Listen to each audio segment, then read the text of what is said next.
హల్లెలూయా. మరి సాక్ష్యంలోనికి వెళ్దాము. మరి నా పేరు అర్చనారెడ్డి అండి. నా భర్త పేరు శివరామరెడ్డి. మా పుట్టిల్లు విజయవాడ, అత్తగారిల్లు రాయలసీమలోని మరి కర్నూలు జిల్లా, నంద్యాల, ఇప్పుడు నంద్యాల కూడా జిల్లా అయింది. మరి చిన్నప్పుడు మా నాన్నగారు విజయవాడలో ఆటో నగర్ లో లారీ మెకానిక్ షెడ్ సొంతం కలిగి ఒక ఉన్నతమైన కుటుంబం. ఎలా అంటే మంచిగా చేతి కింద పని వాళ్ళు, కారు కలిగి అన్ని ఆర్థికంగా కూడా మరి స్థిరత్వం కలిగినటువంటి కుటుంబం. ఇలా ఉంటున్న కుటుంబంలో మా నాన్నగారికి సంపాదన ఎక్కువయ్యి సావాసాలు కూడా ఎక్కువయ్యాయి. దీన్ని బట్టి మరి చెడు స్నేహాలు అన్ని కూడా త్రాగటం ఎక్కువైపోయింది. ఎలా అంటే ఎప్పుడో ఒకసారి త్రాగి వచ్చేవాడు, అసలు తాగకుండా ఇంటికి రావడం లేదు. తాగొచ్చి ప్రతిరోజు అమ్మతో గొడవ పడుతూ ఉన్నారు. ఇలా ఉంటున్న పరిస్థితుల్లో మరి ప్రతిరోజు తాగి రావటం, ఇంట్లో గొడవ. మా అమ్మ విసుగు చెంది ఇందాక నేను చెప్పాను కదా, విసిగిపోవటానికి వీల్లేదు. కానీ మా అమ్మ విసుగు చెంది ఇంకా నేను బ్రతకను, నేను చచ్చిపోతాను అని చెప్పి మా నాన్నని బెదిరిద్దామని కిరసనాయిలు పోసుకున్నారండి. అప్పుడే తెచ్చిన 5 లీటర్ల కిరసనాయిలు పోసుకొని బెదిరిద్దాం అనుకున్నారు. కానీ మా నాన్న అయితే ఆయన త్రాగిన మత్తులో ఉండటం వలన చస్తే చావు, ఎవరిని బెదిరిస్తావు అని చెప్పి మరి అనటంతో ఆ గొడవ ఇంకా పోసుకున్న తర్వాత కూడా, కిరసనాయిలు పోసుకున్న తర్వాత కూడా వాళ్ళ మధ్య చాలాసేపు మరి సమయం జరిగింది. ఇంకా అమ్మ విసిగి వచ్చి ఇంటి వెనక్కి వెళ్లి అగ్గిపుల్ల అలా గీయంగానే ఉన్న పాటున ఒక బాంబు పేలినట్టుగా అప్పటిదాకా నాని ఉండటం వల్ల అగ్గిపుల్ల గీయగానే అమ్మ ఇంటి వెనక కొబ్బరి చెట్టు ఉందండి. ఆ చెట్టు అంత హైట్ ఎగిరి చెట్టు కూడా కాలిపోయింది. అంత ఎత్తు పైకి ఎగిరి కింద పడి మంటల్లో కాలిపోతుంది. ఇప్పుడు నాన్నగారికి తాగిన మొత్తంతా వదిలిపోయి వెళ్లి అమ్మను వాటేసుకున్నాడు.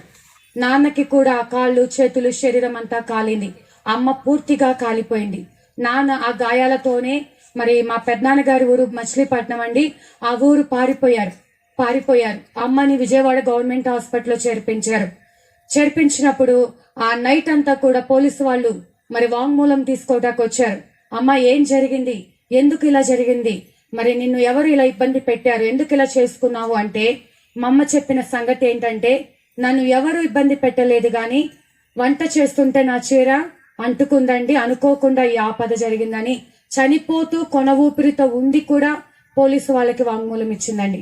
ఇక్కడ మనం గమనించినట్లయితే నాన్న తాగిన మత్తులో చావు అన్నాడు కానీ అమ్మ కాలిపోతుంటే వెళ్లి తనకేదైనా అవుతుందా అనుకోకుండా అమ్మని వాటేసుకొని నాన్నకి కాళ్ళు, చేతులు, శరీరము కాలింది. ఇక్కడ అమ్మ ప్రాణం పోతూ కూడా తన భర్త అయిన మా నాన్నగారికి మరి ఎలాంటి ఇబ్బంది రాకూడదని ఎవరి మీద మరి ఎలాంటి సంబంధం లేదు, వంట చేస్తుంటే చీర అంటుకుంది అని చెప్పింది. అంటే ఇద్దరి మధ్య ప్రేమ ఉంది గాని ఈ ప్రేమను దొంగిలించింది ఎవరు అంటే సాతాను. ఇందాక చెప్పినట్టు గర్జించు సింహంలాగా ఎవరి కుటుంబాలు పతనం చేయాలా, ఏ ఆత్మ దొరుకుతుందా నరకానికి తీసుకెళ్లిపోవాలా, వాడి ప్లాన్ అది. అప్పటి నుంచి పేతురు గారు రాసినప్పటి నుంచి తిరుగుతానే ఉన్నాడు వాడు. అదే విధంగా మరి ఆ రాత్రంతా మా అమ్మ కేకలు పెట్టి, అప్పటికి నా వయసు 4 సంవత్సరాలు, నేను ఇంకా అమ్మ దగ్గర పాలు తాగుతున్నానంట. మరి నా చిన్న పిల్లలు నన్ను బ్రతికించండి అని అమ్మ ఎంతో కేకలు పెట్టింది. గాని శనివారం నైట్ ఇది జరిగింది. ఆదివారం ఉదయం 9 గంటలకంతా అమ్మ చనిపోయిందండి.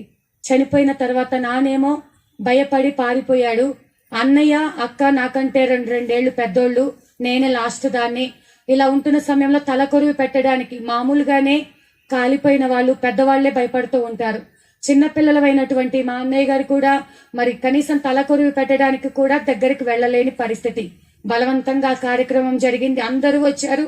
వచ్చిన వాళ్ళు ఆ యొక్క కార్యక్రమం అయిపోగానే అక్కడ వెళ్ళిపోయారు. మేము మిగిలిపోయాము, అక్క, అన్నయ్య, నేను. అయితే మాకు ఇటు నుంచి అమ్మమ్మ తాతయ్య గాని, అటు నుంచి నానమ్మ తాతయ్య గాని ఎవరు లేరండి, పెద్దవాళ్ళు లేరు. అమ్మకి తమ్ముడు, అన్నయ్య 2 మేనమామలు ఉన్నారు. వాళ్ళు మమ్మల్ని ఇప్పుడు పంచుకున్నారు. అక్క ఒక చోట, నేనొక చోట. అన్నయ్య మగపిల్లవాడు కాబట్టి ఎక్కడో చోట ఉంటాడు, అటు ఇటు తిరుగుతూ ఉంటాడని. ఇలా ఉంటున్న సమయంలో ఎంత భయంకరమైనటువంటి బాధ అంటే తినటానికి కూడా కష్టమైనంత బాధ, తినటానికి కూడా భయపడేంత బాధ. చెప్పినప్పుడు తినాలి, మరి పెడితేనే తినాలి అని ఒక ఫిక్స్ అయిపోయి ఉన్నటువంటి పరిస్థితి. ఇలా ఉంటున్నటువంటి సమయంలో మా నాన్నగారికి గాయాలు తగ్గాక ఎప్పుడు మమ్మల్ని చూడటానికి తాగి వస్తూనే ఉండేవాడు. ఒకనొక సమయంలో 3rd క్లాస్కి వచ్చాను నేను. సరే అని ఆయన నల్ల బట్టలు వేసుకుని మాల వేసుకుంటారు కదండి, అది వేసుకున్నాడు. ఎందుకు అంటే అక్కడ ఉన్నప్పుడు మా వాళ్ళందరూ గురుస్వాములే, మరి ఆ మాల వేసుకుంటే తాగకుండా ఉంటాను కదా, నా పిల్లల్ని సపరేట్ తీసుకెళ్లిపోయి ఉండొచ్చు అనుకొని వేసుకొని మాల వేసుకొని వచ్చారండి. మరి కొన్ని రోజులకు ఆయనకి బుగ్గన చిన్న పొక్కులాగా వచ్చింది. ఆ పొక్కు తగ్గట్లేదు, నొప్పి ఎక్కువైంది, అన్ని హాస్పిటల్కి తిరుగుతున్నారు. కానీ ఎన్ని హాస్పిటల్కి తిరిగినా తగ్గట్లేదు. డాక్టర్లకి డౌట్ వచ్చి అది టెస్టులన్నీ కూడా చేపిస్తే డాక్టర్లు చెప్పిన సంగతి ఏంటంటే అది ఏదో పొక్కో చిన్న పుండో కాదు, అది క్యాన్సర్ లోపల ఉంది, లాస్ట్ స్టేజ్ లో ఉంది, వెంటనే కీమోథెరపీ చేపించాలి, మరి గుంటూరు గాని లేకపోతే పుట్టపర్తి గాని వెళ్ళండి అని చెప్పి రాశారు. వెంటనే అది తీసి పక్కకు పెట్టి, మాల తీసి పక్కకు పెట్టి మరి హాస్పిటల్కి వెళ్లారు. వెళ్లేటప్పుడు బుగ్గ ఉంది, చిన్న పుండులాగా ఉంది. ఆయన కొన్ని నెలలకు తిరిగి వచ్చేసరికి ఈ బుగ్గ లేదండి.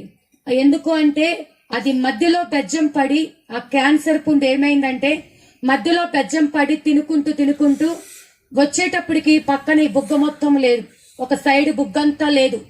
ఎలా ఉంది అంటే మొత్తము బుగ్గంతా తినేసి అంతా ఒక సీము రక్తం కారుతూ, తినటం కాదు కదా, కనీసం తాగి కూడా తాగుతుంటే కారిపోతా ఉంటది.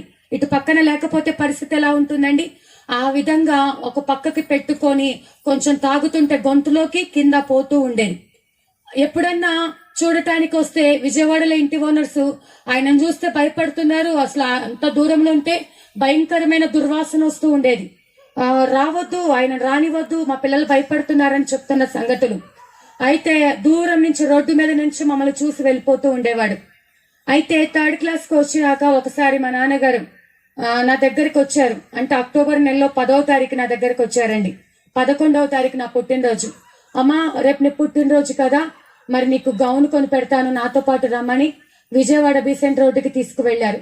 ఆ సాయంకాలం దాకా తిప్పి అన్ని చాక్లెట్లు అన్ని కూడా కొనిపెట్టి, పొద్దుపోతున్నా, నా నిద్ర వస్తుంది, నన్ను ఇంటి దగ్గర దింపు అంటే, ఒక్క పూట నాతో ఉండవా అమ్మా అని అన్నప్పుడు, సరే నాన్న అన్నాం. చాలా అర్ధరాత్రి అయిపోతుంది, నిద్ర వస్తుంది అంటే విజయవాడ బస్టాండ్కి తీసుకొచ్చారు. విజయవాడ బస్టాండ్కి తీసుకొచ్చి ఎవరు తిరిగిన ఒక మూలకు తీసుకువెళ్లి ఇక్కడ పడుకో అంటున్నారు.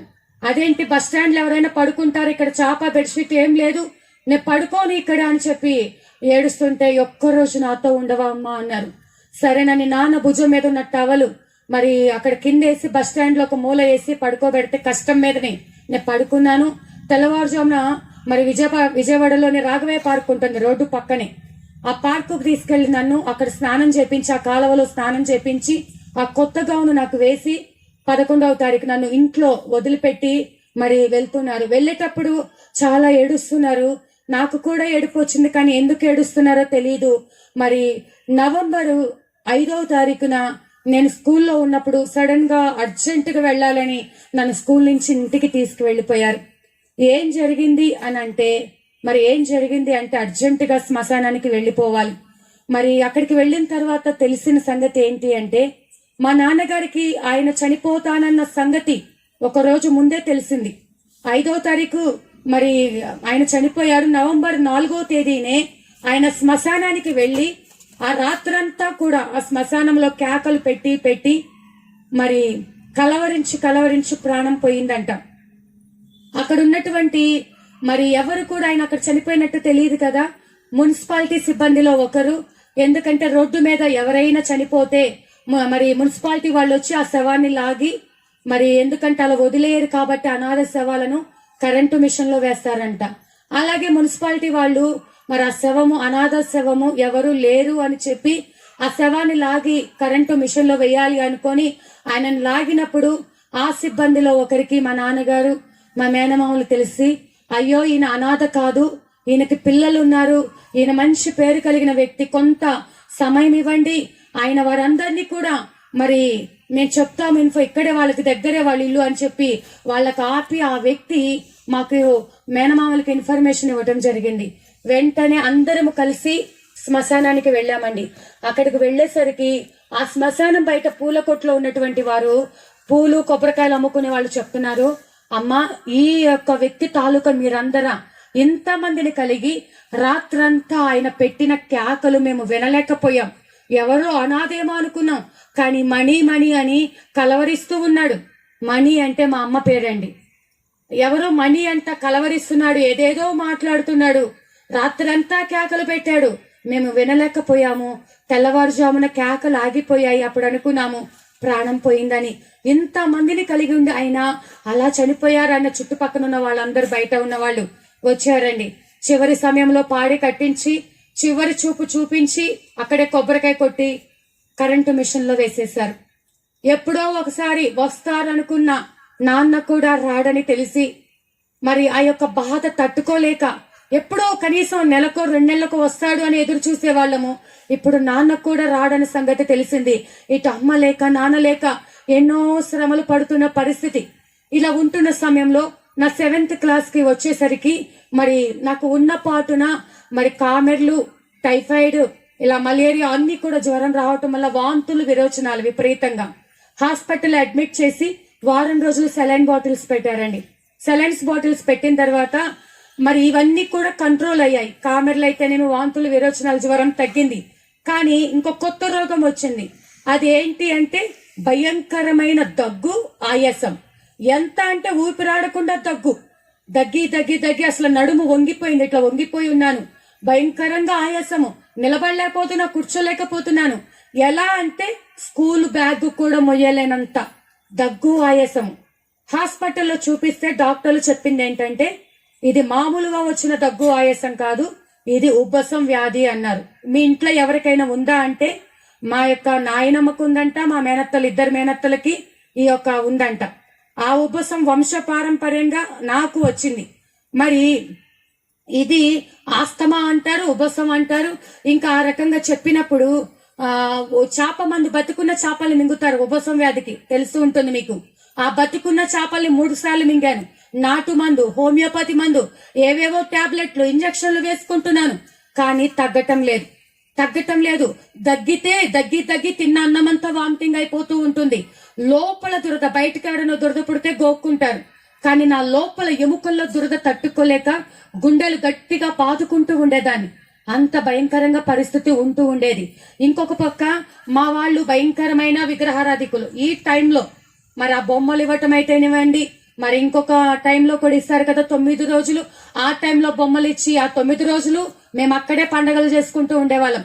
ప్రసాదాలు ఏం పంచాలా, రేపు ఏం ముగ్గులు వేయాలా, రేపు పండగ అంటే ఈ రోజు నిద్రపోయేదాన్ని కాదు. పెద్ద నేనే పేపర్లో వచ్చిన ముగ్గులన్నీ వేయాలి, నేనే చక్కగా పూజలు చేయాలి, ఇంటిని అందంగా అలంకరించాలి అని మరి ఒక పిచ్చి నాకు. అలాగే వాళ్ళకి లారీలు ఉండేవి, మామయ్య వాళ్ళకి. లారీలలో షిరిడికి, తిరుపతికి ఎంత మంది జనాలు పడితే అంతమందిని ఫ్రీగా తీసుకెళ్తూ ఉండేవాళ్ళు. ఒక పక్క ఆయాసం ఉన్నా చన్నీటి స్నానాలు చేయకూడదు. నెక్స్ట్ మంత్ వస్తుంది కదా, ఆ టైంలో చన్నీటి స్నానాలు, నెలంతా జాగారము, ఇలా ఇష్టం వచ్చినట్టు భక్తి, అలాంటి భక్తి శ్రద్ధలతో ఉంటూ ఉండేదాన్ని. ఇలా ఉంటున్నటువంటి మరి సమయంలో నాకు ఆ డాక్టర్ బాగా ఎక్కువైపోయి ఒక డాక్టర్ చెప్పారు. ఒక డాక్టర్ దగ్గరికి వెళ్ళినప్పుడు పెద్ద ఆయన చెప్పారు, ఈ అమ్మాయికి బాగా క్రిటికల్ గా ఉంది కాబట్టి 3 ఇంజక్షన్లు చెప్తాము, కానీ అవి ఎప్పుడు వేసుకోవడానికి వీల్లేదు, బాగా ఎక్కువైనప్పుడు తప్పదు అన్న పరిస్థితిలో మాత్రమే వేసుకోవాలి అన్నారు. కానీ ఆ ఇంజక్షన్లు చాలా నొప్పి ఉంటాయి, మరి భరిస్తుందా అంటే నేను సరే తట్టుకుంటానంటే అప్పటికి చాలా సార్లు ఇంజక్షన్లు వేయించుకున్నా. అలాగే కొంచెం నొప్పి ఉంటదేమో అనుకున్నాను. అయితే ఈ ఇంజక్షన్లు నరానికి వెయ్యాలి. మరి నరంలో పెట్టైన వెంటనే 5 నిమిషాల్లో వేస్తారంటే కాదు. ఒక్కొక్క 3 ఇంజక్షన్లు అరగంట సేపు వేయాలి. అరగంట సేపు నిదానంగా ఇంజక్షన్ పెట్టి ఆ మందు లాగుతూ ఉంటారు. కొంచెం ఆగి లాగుతూ ఉంటారు. ఆ మందు నా లోపలికి వెళ్తుంటే ఎక్కడెక్కడ ఆ మందు వెళ్తుందో అక్కడ నాకు భయంకరమైన మంట, నొప్పి. మొదటిసారి కేకలు పెట్టి గట్టిగా ఏడ్చాను. కానీ ఆ యొక్క ఇంజక్షన్లు వేసిన కొంచెం సేపటికే నాకు గుండెలు తేలికైపోయాయి. అప్పటిదాకా ఊపిరి పీల్చుకోలేక గట్టిగా ఇలా భుజాలు ఎప్పుడు కూడా ఇట్లా లేపుతూ ఉండేదాన్ని. ఊపిరి అంత కష్టంగా ఊపిరి తీర్చుకుంటూ ఉండేదాన్ని. మరి దగ్గు విపరీతంగా వస్తూ ఉండేది. కానీ ఆ ఇంజక్షన్స్ వేసిన కొద్దిసేపటికి ఆయాసం, గుండెలు తేలికైన ఆయాసం తగ్గింది, దగ్గు తగ్గింది. నేను అనుకున్న ఇప్పటిదాకా ఎన్నెన్నో హాస్పిటల్స్ వేస్ట్ గా తిరిగాను, ఇప్పుడు ఇవి కరెక్ట్, డాక్టర్ ఈయన మంచి ఇంజక్షన్స్ ఇచ్చాడు అని గుర్తు పెట్టుకొని నెక్స్ట్ టైం వెళ్ళినప్పుడు ఆ ఇంజక్షన్లు గుర్తు పెట్టుకొని నాకు మా వాళ్ళు కొనుక్కోటానికి బుక్స్ కి ఇచ్చిన డబ్బులు దాచిపెట్టుకొని ఇంజక్షన్లు కొనుక్కుంటూ ఉండేదాన్ని. కొనుక్కొని హాస్పిటల్ దగ్గరికి వెళ్ళి ఈ ఇంజక్షన్లు వెయ్యండి అంటే ఈ ఇంజక్షన్లు ఎవరిచ్చారు, ప్రిస్క్రిప్షన్ లేకుండా మేము వెయ్యం, పెద్దోళ్ళని పిలుచుకురా లేకపోతే మందుల చీటీ అయినా తీసుకురామ్మా అనేవాళ్ళు. మాకు అమ్మా నాన్న లేరండి, నాకు ఈసారి వచ్చినప్పుడు మరి ఎవరన్నా తీసుకొస్తా, ఇప్పుడు నా పరిస్థితి బాగాలేదంటే వాళ్ళు పోనీలే చిన్నపిల్ల కదా అమ్మా నాన్న లేరంటుంది కదా అని జాలి పడి వేసేవారు. ఈ రోజు ఈ హాస్పిటల్కి వెళ్తే మళ్ళీ ఒక వారానికి ఇంకొక దగ్గరికి, ఇట్లా వారానికి ఒకసారి అని నాకు తేడా కనపడగానే, నా లోపల దురద స్టార్ట్ అవ్వగానే, ఆ దగ్గు ఆ గుండెలు బరువెక్కగానే వెంటనే ఇంజక్షన్ల కోసం వెళ్ళిపోతూ ఉండేదాన్ని. దానికి స్నేహం చేస్తూ చుట్టూ అనేకుల్ని రెడీగా పెట్టుకున్నాను, లైన్ గా ఒకరి తర్వాత ఒకళ్ళు ఇంజక్షన్ వేయించుకోవడానికి. ఈ ఒక్క అరగంట బాధ భరిస్తే తర్వాత ఒక వారమన్నా నేను అందరి పిల్లల్లాగా బ్యాగ్ మోయొచ్చు, అందరిలాగా నడవచ్చు, అందరిలాగా ఆడుకోవచ్చు అన్న ఉద్దేశంతో ఆ ఇంజక్షన్లకు నేను అలా అలవాటు పడిపోయానండి. ఇలా వస్తున్న క్రమంలో మా వాళ్ళు మరి మేనమామలు అంటే నాకు చాలా ఇష్టము, కానీ వాళ్ళకి నా వల్ల ఎప్పుడు కూడా గొడవలు వస్తూ ఉండేది. నేనేదన్నా బాధ కలిగి ఏడ్చాననుకోండి, మళ్ళీ వాళ్ళు ఇద్దరు గొడవ పడుతుండేవారు, అత్తయ్య మామయ్య గొడవ పడుతుండేవారు. నేను అనుకునేదాన్ని, నేను పడే బాధ నేను పడకుండా వాళ్ళ మధ్యలో గొడవలు వస్తున్నాయి అని చెప్పి ఏడవటం కూడా వాళ్ళ ఎదుట ఏడవకూడదని బాత్రూంలోకి వెళ్ళి చేతులు కొరికేసుకొని, గట్టిగా చేతులు కొరుక్కొని ట్యాప్ తిప్పేసి సౌండ్ బయట కనపడకుండా ట్యాప్ తిప్పేసి చేతులు కొరుక్కొని ఏడ్చి మరి నా మొత్తం ఏడుపు ఆగిన తర్వాత అప్పుడు మొహం కడుక్కొని ఏమీ తెలియనట్టు బయటకు వచ్చేదాన్ని. అలా ఉంటున్నా కూడా ఏదో ఒక సమస్య, ఏదో ఒక గొడవ. ఇలా ఉంటున్నప్పుడు నేను అనుకున్నాను, ఎప్పుడు ఈ సమస్య ఎందుకు? మరి నేను 7th క్లాస్ వయసులో ఉన్నప్పుడు మా అక్కకు పెళ్లి చేసి నంద్యాలు ఇచ్చారండి. ఆయన మా దగ్గర పని చేస్తూ ఉండేవాడు, అమ్మ నాన్న ఉన్నప్పుడు క్లీనర్ గా, తర్వాత డ్రైవర్ అయ్యాడు. మా అక్కని బాగా చూసుకుంటాను అని చెప్పి 3 ఏళ్లు తిరిగితే అప్పుడు అక్కకి పెళ్లి చేసి నంద్యాలు ఇచ్చారు. ఆ విధంగా నాకు నంద్యాల తెలుసు. అప్పటి నుంచి నేను 7th క్లాస్ సెలవులకు ప్రతిసారి వెళ్ళినప్పుడు సెలవులకు వెళ్తూ వస్తూ ఉండేదాన్ని. ఇంకా నేను అనుకున్నాను, నేను ఇక్కడ ఎంత పని చేసినా, లేకపోతే ఎంత మంచితనంగా ఉన్నా, ఎంత ఓర్పుతో ఉన్నా ఈ గొడవలు అవుతూనే ఉన్నాయి. ఈసారి మా అక్క బావ దగ్గరికి వెళ్తే వాళ్ళు నన్ను బాగా చూసుకుంటున్నారు, ఈసారి మాత్రం సెలవులకు వెళ్ళిపోయి రాకూడదు, అక్కడే ఉండిపోవాలి అని చెప్పి నేను ఒక ప్లాన్ వేసుకున్నానండి. అలా వేసుకున్న తర్వాత మరి సెలవులు రానే వచ్చాయి. సెలవులకని చెప్పి వెళ్ళాను, సెలవులు అయిపోతున్నాయి, మరి నేను తిరిగి రావట్లేదు. మా వాళ్ళు ఫోన్ చేస్తున్నారమ్మా, వయసు వచ్చిన ఆడపిల్లవి, అక్క బావ దగ్గర ఉండకూడదు, నువ్వు తిరిగి వచ్చేసే అని చెప్పేసి మరి ఫోన్ చేస్తా ఉంటే వాళ్ళకి ఎదురు సమాధానం చెప్పలేక నేను మా అక్కతోని నేను రానని చెప్పు, వాళ్ళతోనే మాట్లాడమని చెప్పు, నేను రానని చెప్పు అని చెప్పి వాళ్ళు అంటూ ఉన్నారండి. మరి అలా అంటున్నప్పుడు వాళ్ళు సరేనని ఎక్కడో చోట ఉందిలే తను ఉంటుంది కదా అని వదిలేశారు. ఇంకా నేను స్కూల్లో టీచర్ గా పనిచేస్తూ 40 మంది పిల్లలకి ట్యూషన్ చెప్తూ ఎంతో యాక్టివ్ గా నా పూజలు నేను చేసుకుంటూ ఇప్పుడు నాకు ఫ్రీడమ్ దొరికింది. ఇంతకాలం నేను ఎన్నో కష్టాలు పడ్డాను, ఇక మీదట నేను సంతోషంగా ఉంటాను. ఇంకా మా అక్క దగ్గర నేను స్వేచ్ఛగా ఉండొచ్చు, ఎలా అయినా ఉండొచ్చు. మరి చిన్నప్పటి నుంచి ఎత్తుకొని పెంచినటువంటి ఆయన కదా, ఆయన కూడా నన్ను బాగా చూసుకుంటాడు అనుకొని అలా ఉంటున్న సమయం, నేను ఉన్న సమయం సంవత్సరము కాక మునిపే మా బావ అసభ్యంగా ప్రవర్తించటం మొదలు పెట్టాడు. ఇప్పుడు అక్కడ గొడవలు అవుతున్నాయని ఇక్కడికి వచ్చేసరికి మళ్ళీ ఇక్కడ బాధ. నేను ఇంకా మా అక్కకు చెప్తే మళ్ళీ గొడవలు, మళ్ళీ నా వలన ఇక్కడ గొడవలు అవుతాయి అని చెప్పి నేను అలాగే ఉంటూ ఏడ్చుకుంటూ ఏం చేయాలో అర్థం కాక, ఎటు దిక్కు తోచక, ఏ పరిస్థితి లేక మరి నేను ఏడుస్తూ నా స్నేహితురాలకు చెప్పుకుంటున్న పరిస్థితి. ఇలా ఉంటున్న పరిస్థితిలో నా భర్త శివరాం రెడ్డి గారు అప్పట్లోనే మంచిగా ఫైనాన్స్ బిజినెస్ చేస్తూ మా వాళ్ళ ఇంట్లో మా అక్క వాళ్ళు రెంట్కు ఉండేవాళ్ళండి. అట్లా నన్ను చిన్నప్పటి నుంచి, నా 7th క్లాస్ అప్పటి నుంచి కూడా ఆయన నన్ను చూస్తూ ఉన్నారు. కానీ నేను అక్కడికి వచ్చినప్పుడు మా బావగారిని అడిగారంట, కట్నం ఏమీ లేకపోయినా తనకు అప్పుడప్పుడు ఒంట్లో బాగోదు, అయినా పర్లేదు పెళ్లి చేసుకుంటానని మా బావగారిని చాలా సార్లు అడిగారంట. నాకు తెలియదు ఆ సంగతి.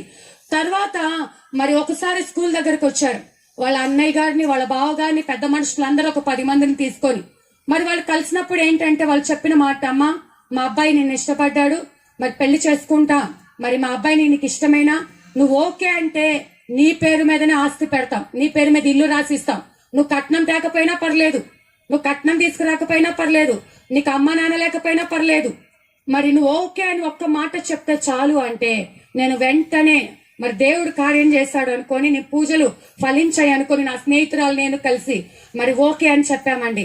ఈ రోజు వచ్చారు, మాట్లాడారు, మళ్ళీ 3 రోజులకు వచ్చి ఈ రోజు నీ పెళ్లి అన్నారు. మా భర్తగా నాతో పాటు వచ్చారు. పోయినసారి అబద్ధం అనుకుంటే ఆయన ఎదురుగా ఉన్నారు, కావాలంటే అడగండి ఆయనని. 3 రోజుల తర్వాత వచ్చి ఈ రోజు పెళ్లి అని వ్యాన్ వేసుకొని వాళ్ళ పెద్దవాళ్ళందరూ వచ్చారు. పెద్దవాళ్ళందరూ వచ్చి పెళ్ళంటే ఈ రోజు పెళ్ళని నేను ఇంట్లో లెటర్ రాయలేదు, సినిమాల్లో చూపించినట్టుగా ఏం చెప్పాలా, బట్టలు తెచ్చుకోవాలా, ఇవాళ వస్తేనే పెళ్లి, మేము అన్ని ప్లాన్ చేసుకుని వచ్చామని అన్నారు. ఉన్న పాటన స్కూల్ నుంచి అలాగ వెళ్లి శ్రీశైలంలో మా పెళ్లి జరిగిందండి. ఆయన తరపు పెద్దవాళ్ళందరూ ఉన్నారు. నాకు బట్టలు కూడా వాళ్లే కొనుక్కొచ్చారు, కానీ నాకంటూ ఎవరు లేరు. నేను కట్టు బట్టలతో వెళ్ళా, ఒంటరిగా వెళ్ళాను. మరి పెళ్ళైతే ఘనంగా జరిగింది. కానీ ఆ తర్వాత మరి మా బావకి ఆ సంగతి తెలియచేయాలి అక్క బావకని చెప్తే భయంకరంగా అసభ్యంగా బూతులు తిడుతుంటే సరే కోపంలో ఎవరైనా పెద్దవాళ్ళు అలాగే తిడతారు, కోపం తగ్గాక అంతా సెట్ అయిపోతుందిలే అనుకొని వారం రోజుల తర్వాత మా అత్తగారింటికి వచ్చామండి. మా అత్తగారింటికి వచ్చాక మా అత్తగారింటికి మా సొంత అక్క ఇంటికి కేవలం 2-3 కిలోమీటర్ల దూరమే, నడుచుకుంటూ వెళ్లిపోవచ్చు. అలా అంత దగ్గరలో అన్నమాట. ఇంట్లో ఎవరు లేరు, ఎవరి పనులు కొద్ది వాళ్ళు వెళ్ళిపోయారు. మా అత్తయ్య గారి ఇంట్లో నేను కొత్తగా ఒక్కదాన్నే ఉన్నాను. మా సొంత అక్క వచ్చింది. ఇప్పుడు వచ్చి నువ్వు ఇలా పెళ్లి చేసుకున్నావని అందరూ నన్ను తిడుతున్నారు. విజయవాడ నుంచి ఫోన్ చేసి నువ్వు ఒక్కసారి నీకు ఇష్టమై పెళ్లి చేసుకుని చెప్దు గాని, పెళ్లి చేసుకున్నాను అని చెప్దు గాని రమ్మంటే, అక్క నువ్వు ఏడవద్దు, బాధపడొద్దు, నేను చెప్తాను అని. అప్పట్లో సెల్ ఫోన్లు లేవు. ఎస్టీడీ బూత్ దగ్గరికి సరే అక్క అని ఏది ముందు వెనక ఆలోచించకుండా మా అక్కతో పాటు వెళ్లిపోయానండి. వెళ్లిపోయిన తర్వాత ఒక 4 రోడ్ల సెంటర్ లో ఎస్టీడీ బూత్ దగ్గరకు వచ్చేసరికి అమాంతము మా బావ దాక్కొని నా మీద పడి ఒక రోడ్డు మీద పిచ్చి కుక్కను ఎలా భయంకరంగా కొడతారో ముందు వెనక ఆలోచించకుండా నా జడను పట్టుకొని చేతికి మెలేసుకొని ఇష్టం వచ్చినట్టుగా కొట్టి రోడ్డు పక్కన డ్రైనేజీ ఉంటే ఆ డ్రైనేజీలో నా తల వేసి తొక్కి నా మెడ మీద గొంతు మీద కాలేసి తొక్కేసి గాజులు పగిలి రక్తం కారిపోతున్నాయి. ఆయన కోపం తీరేంత వరకు ఎంత మంది అడ్డొచ్చినా కూడా విడిచిపెట్టలేదండి. అలా కొట్టి నన్ను పడేసి రోడ్డు పక్కన వెళ్లిపోయాడు. ఆయన అటు వెళ్ళంగానే ఈ సంగతి మా వాళ్ళకు తెలిసి నా భర్త వాళ్ళ అన్నదమ్ములు అందరూ వచ్చి మా ఇంటికి వచ్చిన ఆడపిల్లను కొడతారా అని వీళ్ళు రౌడీలకు డబ్బులు ఇప్పించి మరి రౌడీలను తీసుకుని మా అక్క వాళ్ళ ఇంటి మీదకి వెళ్లారు. అలా వెళ్లి మా అక్క మా బావని కొట్టపోతే సామాన్ పగలు కొట్టి మా అక్క అడ్డొచ్చింది. మా అక్కకు తల పగిలింది, తలకు కుట్లు పడ్డాయి. ఇప్పుడు మా అక్క తల కట్టుకొని పోలీస్ స్టేషన్ కి వచ్చింది. ఇప్పుడు నేను తీసుకెళ్లి పోలీస్ స్టేషన్ లో నిలబెట్టారు. ఏం జరిగింది, కేసు ఏంటి అంటే ఇద్దరు పెద్ద కేసులు, ఎస్ఐ రావాలి, సిఐ రావాలి, పెద్ద పోలీసు వాళ్ళు, చాలా మంది పోలీసు వాళ్ళు.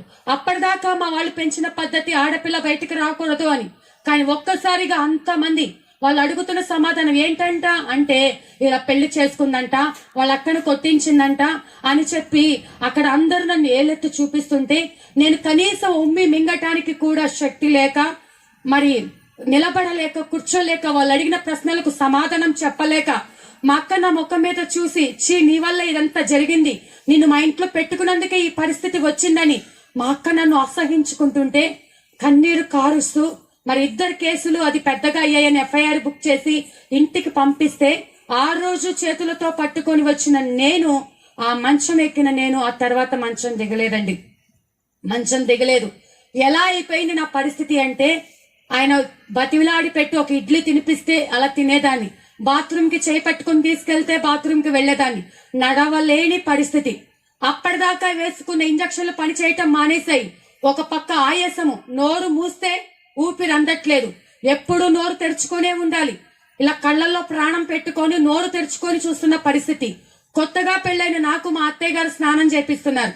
ఇప్పుడు మా అత్తయ్య గారు అంటున్నారు నా భర్తతో, ఏరా ఇష్టపడ్డాను అంటే అమ్మా నాన్న లేకపోయినా, రోగిష్టిదైనా, మరి అమ్మా నాన్న లేకపోయినా, కట్నం తేకపోయినా, మరి ఏదైనా కొంచెం ఒంట్లో బాగోలేదంటే పోనీలే అనుకున్నాం గాని రేపో మాపో సచ్చి ఇలాంటి రోగిష్టిదాన్ని పెళ్లి చేసుకొచ్చుకున్నావేంట్రా, ఏదో కొంచెం బాగోదని చెప్పావు గాని రేపో మాపో సచ్చేటట్టుంది, నీకేం చేసి పెడుతుంది ఆ అమ్మాయి, ఇలాంటి దాన్ని ఎందుకు పెళ్లి చేసుకుని నువ్వేం సుఖపడతావు అని నా భర్తని తిడతా ఉంటే నేను రోషన్ తెచ్చుకొని నేను చేసేద్దాము అనుకున్నా, మనసులో అనుకున్నా మంచం దిగలేని పరిస్థితి.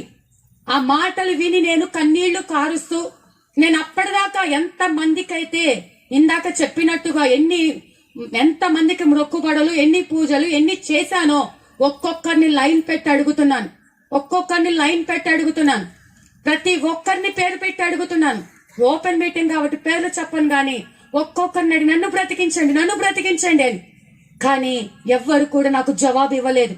ఇంకా నేను అనుకున్నాను, నన్ను బ్రతికించడం మీకు చేత కాకపోతే నన్ను చంపండి, చావు కోసం ఎదురు చూస్తున్నాం. ఎందుకంటే నోరు మూస్తే ఊపిరి అందదు, నోరు తెరుచుకొనే ఉండాలి.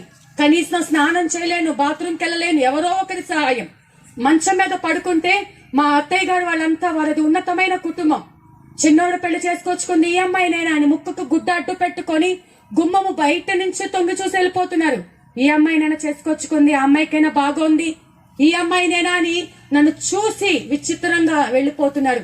దగ్గరకు వచ్చి ఆదరించిన వాళ్ళు గాని, నన్ను ధైర్యపరిచిన వాళ్ళు గాని ఎవరూ లేరండి.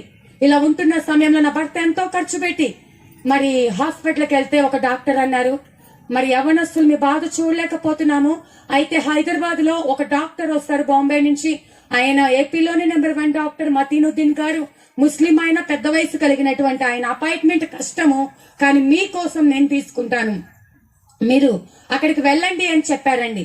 సరే, ఇప్పుడు ఒక పెద్ద డాక్టర్ ని కలవబోతున్నాము, అపాయింట్మెంట్ మాకు దొరుకుతుంది అని చెప్పి అక్కడికి వెళ్ళాక నాకు బాగైపోతుంది, ఒక పెద్ద డాక్టర్ కదా అని సంతోషంగా నేను నా భర్త హైదరాబాద్ కి వెళ్ళాం. అక్కడ అన్ని టెస్టులు చేశారు, అన్ని టెస్టులు నన్ను అన్ని క్వశ్చన్స్ వేస్తున్నారు. మీ చిన్నప్పుడు ఏం చేసేదానివి, ఏం తినేదానివి, ఏంటి పరిస్థితి, ఎట్లా అన్ని అడుగుతున్నాడు. సరేలే మామూలుగా అడుగుతున్నారేమో అనుకున్నాను. అన్ని టెస్టులు చేసి కూర్చోబెట్టిన తర్వాత నేను అలా పక్కన కూర్చుంటే నా భర్తతో వచ్చి రాని మాటలతో తెలుగుతో ఆయన అంటున్నాడు, ఎంతకాలం అయిందిరా పెళ్ళై అన్నాడు. అంటే ఈయన 3 నెలలైంది అంటే, ఏంట్రా ఇలాంటి దాన్ని పెళ్లి చేసుకున్నావు అన్నారు ఆ డాక్టర్ గారు. అంటే వెంటనే ఈయన షాక్ అయ్యి, అదేంటండి మరి ఆ అమ్మాయి, నేను చాలా ఆరోగ్యంగా ఉన్నట్టే కనపడేదాన్ని, మంచి హైట్ వెయిట్ కలిగి మరి చాలా లావుగా ఉండేదాన్ని యవన కాలంలో, మరి అన్ని బాగుండేవి, చలాకీగా పనిచేసేదాన్ని, స్కూల్లో టీచర్ గా ఇటు ట్యూషన్ అన్ని నావే అనుకొని పరిగెత్తి చేసేదాన్ని. ఈ మధ్య కొన్ని దెబ్బలు తగిలాయి, ఎప్పుడో ఒకసారి కొంచెం దగ్గు ఆయాసం వచ్చేది, అదేం పెద్ద ఇబ్బంది లేదండి అని చెప్పి ఈయన చెప్తే, దానివల్ల కాదు, నీ పళ్ళు చూపించమని అడిగారు. పళ్ళు చూపించమంటే నా పళ్ళు చూపించానండి. అప్పటికి నా పళ్ళు పిల్లులకి కుక్కలకి ఉండి షార్ప్ గా పొదునుగా ఇలా చిన్న చిన్నగా ఉంటాయి కదా, అలా ఉన్నట్టుగా అన్ని ముక్కలు ముక్కలుగా అయిపోయాయి నా పళ్ళు. అయిపోతే ఈ పళ్ళు ఎలా అయితే ఉన్నాయో ఈ లోపల ఈ అమ్మాయిలోని ఎముకలు మొత్తము అలాగే రాలిపోయాయి, అలాగే రాలిపోయాయి అన్నారు. షాక్ అయ్యాము. నిజమే, మరి ఇంకా ఏంటి అంటే ఈ అమ్మాయి లివర్ డ్యామేజ్ అయింది, గర్భసంచి కుళ్ళిపోయింది, మొత్తము శరీరం అంతా కూడా స్పాయిల్ అయింది. ఎందుకు జరిగింది? దెబ్బలకే ఇంత దెబ్బలు, మరి ఊరికే తన్నినందుకే ఇలా అయిపోయిందంటే దెబ్బల గురించి కాదు. ఈ అమ్మాయి చిన్నప్పటి నుంచి ఇంజక్షన్లు వాడుతుందని తెలుసా అంటే, తెలుసండి. అంటే ఆ ఇంజక్షన్లు ఏంటివో అంటే, ఇప్పుడు కరోనా టైంలో అందరికీ తెలిసాయి, వాటిని స్టెరాయిడ్స్ అంటారండి, స్టెరాయిడ్స్ అంటారు. ఎప్పుడో ఒకసారి వాడితేనే, లేదా 1-2 నెలలు వాడితేనే ఎన్నో సైడ్ ఎఫెక్ట్లు వస్తాయి. నేను కొన్ని సంవత్సరాలు నా చిన్న వయసు నుండి యవన కాల వయసు వచ్చేంత వరకు కూడా ఆ స్టెరాయిడ్లకు బానిసైపోయాను. త్రాగుబోతు వాళ్ళు మరి త్రాగుడికి సిగరెట్లకు అలా అలవాటు పడిపోయినట్టు నాకు ఆ ఇంజక్షన్లు కావాలి కావాలి, వేస్తే మత్తుగా ఉంటుంది, శరీరం తేలిపోయినట్టుగా ఉంటుంది, 2-3 రోజులు మంచి నిద్ర వస్తుంది, బాగా తినగలుగుతాను అనుకున్నాను, గాని నా శరీరం ఇలా పాడైపోతుందన్న సంగతి నాకు తెలియలేదండి. ఇలా ఉంటున్న సమయంలో ఈ అమ్మాయి కింద పడితే మోకాళ్ళు చిట్లిపోతాయి, చెయ్యి వెనక్కి తిప్పితే చెయ్యి ఇరిగిపోతుంది, కాల్షియం మొత్తము కూడా పెళుసుగా అయిపోయింది, లోపలంతా కూడా పొడి రాలిపోతూ ఉంది. మరి ఏ దానికి కూడా ఈ అమ్మాయి పనికిరాదు, సంసారానికి పనికిరాదు. ఎన్ని రోజులు బ్రతికిద్దో చెప్పలేం. నా భర్త మరి ఎంతైనా ఖర్చు అయినా పర్లేదు, ఆపరేషన్ చేయండి అంటే, ఈ అమ్మాయి ముందు బాడీ రెస్పాండ్ అయితే మేము ఏదైనా ట్రీట్మెంట్ చేయగలుగుతాం. ఇప్పటిదాకా మందులు వాడటం వల్ల 18 సంవత్సరాల వయసుకి 80-90 సంవత్సరాలకు వాడాల్సిన మందులు అంత పవర్ వాడటం వల్ల నా బాడీ రెస్పాండ్ అవటం మానేసింది. ఇప్పుడు ఇంతకంటే ఎంత పవర్ ఇచ్చినా నా బాడీ రెస్పాండ్ అవ్వటం లేదు, ఎన్ని మందులు వాడినా నాకు అందుకే తగ్గటం లేదు. మరి ఛాన్స్ లేదు, ఏ ట్రీట్మెంట్ లేదు అని అంత పెద్ద హాస్పిటల్కి వెళ్ళి ఖాళీ చేతులతో నన్ను ఒక వారమే బ్రతికిద్దో 10 రోజులు బ్రతికిద్దో, షోకేస్ లో గాజు బొమ్మను ఎలా జాగ్రత్తగా చూసుకుంటారో అలా జాగ్రత్తగా చివరి రోజుల్లో చూసుకోండి అని వెనక్కి పంపించేశారు. నేను నా భర్త ఎంతగానో ఏడుస్తూ, ఇంకా వేరే దిక్కు లేక మరి నా భర్త మా వాళ్ళకి విజయవాడకి కబురు పెట్టాడు. ఇంకా నాకంటూ ఉన్నది మేనమామలే కాబట్టి వాళ్ళకి కబురు పెడితే, వాళ్ళు ఇక్కడ విజయవాడ గుంటూరులో కూడా డాక్టర్స్ ఉన్నారు కదా, ఇక్కడ చూపిద్దాం రమ్మన్నారు. నన్ను చేతుల మీద అలాగే మోసుకొని వచ్చి ఇక్కడ గుంటూరులోను విజయవాడలోను చూపిస్తే అక్కడికంటే భయంకరంగా ఇక్కడ చెప్పారు, ఇంటికి తీసుకెళ్ళిపోండి, ఛాన్స్ లేదు అని చెప్పారు. అలాంటి సమయంలో నన్ను తీసుకొచ్చి ఇంట్లో పడుకోబెట్టినప్పుడు అప్పటిదాకా వాళ్ళ సంగతి చెప్పాను, భయంకరమైనటువంటి విగ్రహారాధన అని చెప్పా. కానీ ఇప్పుడు ఇంట్లోకి వెళ్ళేసరికి ఏవి కూడా ఇంట్లో ఫొటోస్ లేవు. సరే ఇల్లు ఖాళీ చేశారేమో, ఇంకా పెట్టుకోలేదేమో అనుకున్నాను. కానీ ఆ తెలిసిన సంగతి తెల్లవారుజామున మా పెద్దమావయ్య గారు గట్టిగా ఏడుస్తూ మరి ప్రార్థన చేస్తున్నారు. అదేంటి ఈ టైంలో ఎవరు ఏడుస్తున్నారని చూస్తే యేసయ్యా యేసయ్యా అని నిలువు మోకాళ్ళ మీద ప్రార్థన చేస్తున్నారండి. హల్లెలూయా. ఆయన ఎవరు అంటే ఒకప్పుడు భయంకరమైన క్రైస్తవ విరోధి. దేవుని పిల్లలంటే ఎగతాళి చేస్తూ వాళ్ళ మరి భర్తలు బ్రతికుండగానే బొట్టు గాజులు తీసేస్తా ఉంటారు. వాళ్ళు ఇలా ఉంటారు, విధవరాళ్ళలాగా తిరుగుతూ ఉంటారు. సేవకులు పొద్దున లేస్తే బ్యాగులు తగిలించుకొని కానుకల కోసం తిరుగుతూ ఉంటారు అని క్రైస్తవులంటే దూషించి ద్వేషించి మాట్లాడేటువంటి ఆ వ్యక్తి ఇప్పుడు యేసయ్యా అని ప్రార్థన చేస్తున్నాడు అంటే నేను చూసేది నిజమో కాదా అనుకున్నాను. కానీ తెల్లవారిన తర్వాత తెలిసిన సంగతి ఏంటంటే నేను నంద్యాల వెళ్ళిపోయిన తర్వాత వాళ్ళకున్న లారీలన్నీ కూడా యాక్సిడెంట్ అయ్యి అన్ని కూడా ఫైనాన్స్ వాళ్ళు లారీలు తీసుకెళ్లిపోయారు. మొత్తం అప్పుల పాలైపోయారు. తినటానికి కూడా తిండి లేక, అప్పులు వాళ్ళు మీద పడితే వాళ్ళకి సమాధానం చెప్పుకోలేక, అవమాన భారం తట్టుకోలేక మరి ఆత్మహత్య చేసుకోవాలనుకుంటున్న సందర్భం. ఇలా పురుగుల మందు డబ్బా తెచ్చుకుని ఇంట్లో పెట్టుకున్నారంట.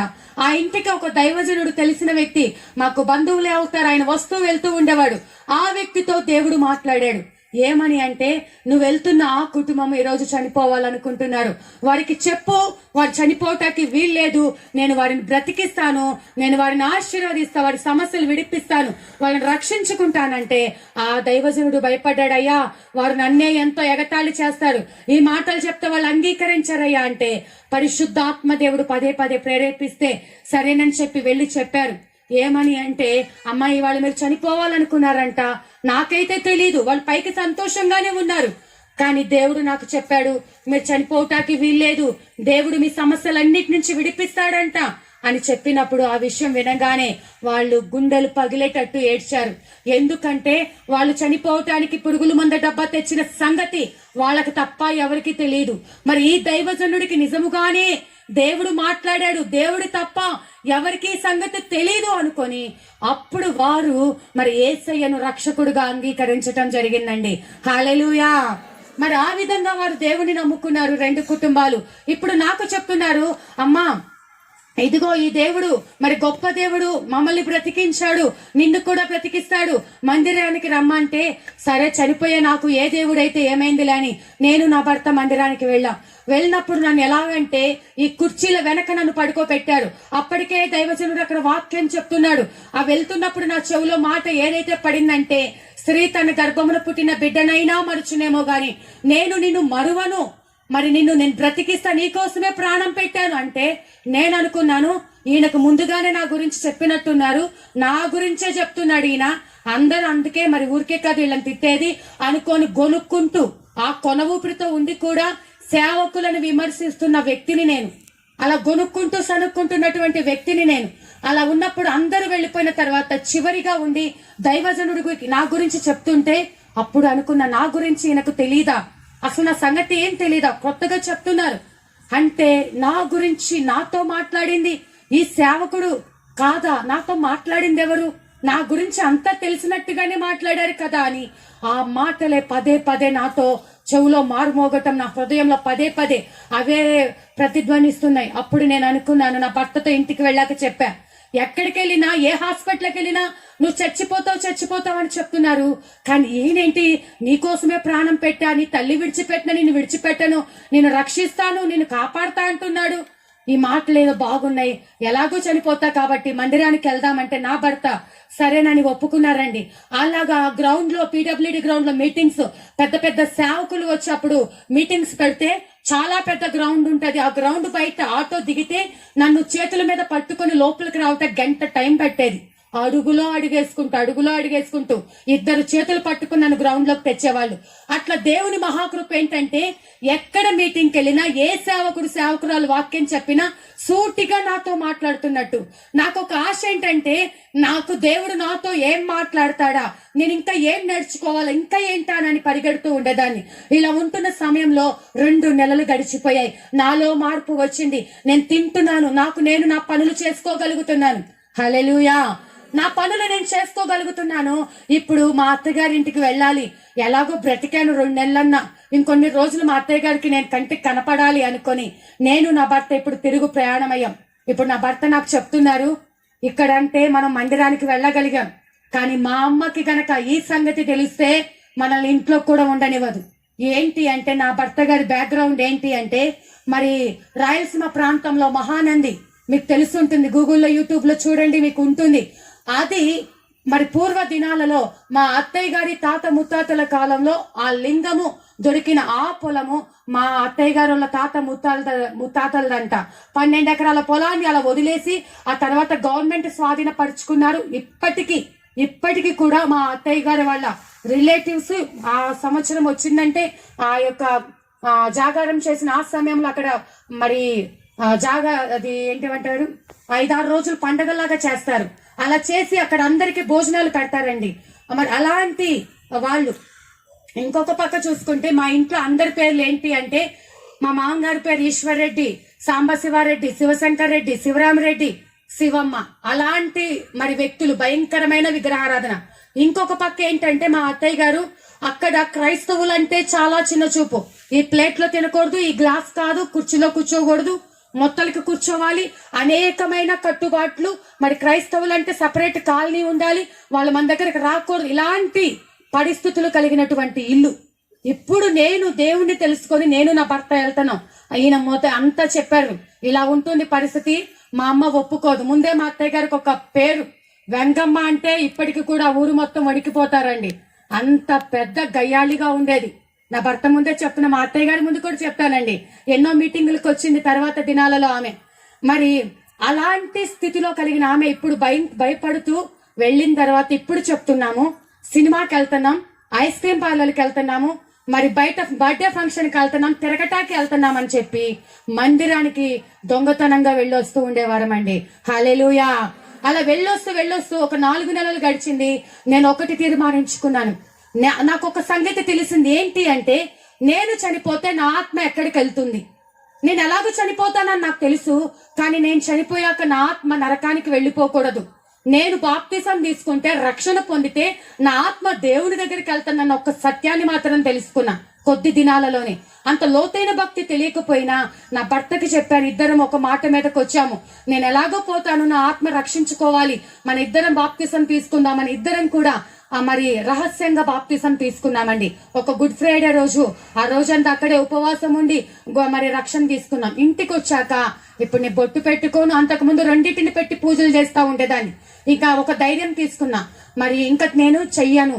ఇంక కొంతకాలం ఏదో ఒకటి చెప్పుకుంటూ వచ్చాను, ఇంకా బయటపడింది.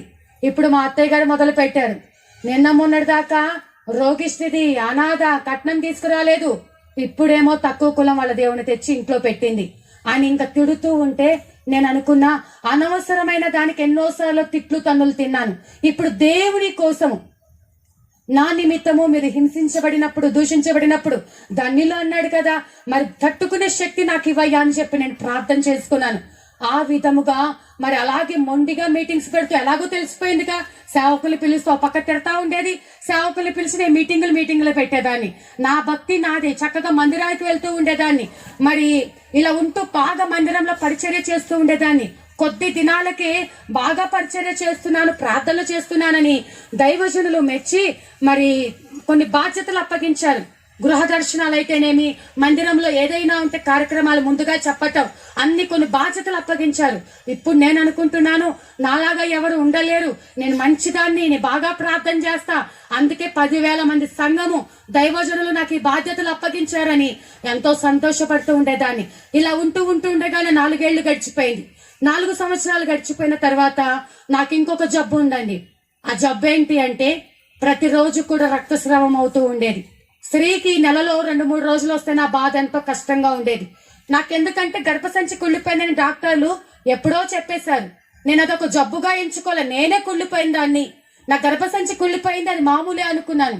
అయితే మా అత్తయ్య గారు ఒక ఆదివారం నేను ప్రార్థనకి వెళ్ళటానికి సిద్ధపడి ఉండగా మరి ఆమె నా భర్తతో అంటుంది, ఈ అమ్మాయికి పిల్లలు పుట్టరు, మరి గొడ్డుగోతుది గొడ్రాలు, మరి ఏమన్నా పెంచుకుందామంటే వినవు, ఇలా చేసావు అలా చేసావు. నా జోలికి వచ్చేవాళ్ళు కాదు, ఎప్పుడు ఆయన దగ్గరికి వెళ్ళి ఆయనను తిడతా ఉండేవారు. ఆ రోజు ఆ మాటలు విన్నటువంటి నేను ఎంతగానో బాధపడి ఎప్పుడు ఓర్చుకున్న దాన్ని ఆ రోజు, ఇందాక మోషే గనక మరి ఒక్కసారి ప్రాణం విసిగిపోయినట్టు ఆ రోజు నాకు ప్రాణం విసిగిపోయింది. కానీ నేను దూషించి అయితే మాట్లాడలేదు, కానీ దేవుని సన్నిధికి వెళ్ళి పెనుగులాడానండి. హల్లెలూయా. ఆదివారం మందిరానికి వెళ్ళి దేవుని మందిరంలో అక్కడ అందరు పాటలు పాడుతుంటే నాకు కూడదు కదా, మనన్ను బ్రతికించావు కదా, కుళ్ళిపోయిన నా గర్భం తెరు, నువ్వేం చేస్తావో తెలీదు. ఒక నాన్న మీద అమ్మ మీద గొడవ పడినట్టుగా లోపల దేవునితో మాట్లాడుతున్నా, పైకి సౌండ్ రావట్లేదు. అన్నమ్మ మూలుగుతూ మౌనంగా ప్రార్థన చేసింది అన్నారు కదా, ఆ రోజు ఆ ప్రార్థన ఏంటో నాకు తెలిసిందండి. లోపల లోపల మాట్లాడుకుంటూ కన్నీరు కారిపోతున్నాయి. అప్పుడే ఆరాధన మొదలైంది. ఆరాధన మొదలైతే అందరూ ఆరాధన చేస్తున్నారు, కానీ నేను మాత్రం కన్నీటితో దేవుణ్ణి అడుగుతూ దేవునితో మాట్లాడుతూ ఉన్నాను. ఉన్న పాటున బలమైన అభిషేకం అక్కడ దిగి వచ్చిందండి. దైవజనుడు ఆరాధన చేస్తూ ఒక ప్రవచనం రిలీజ్ చేశారు.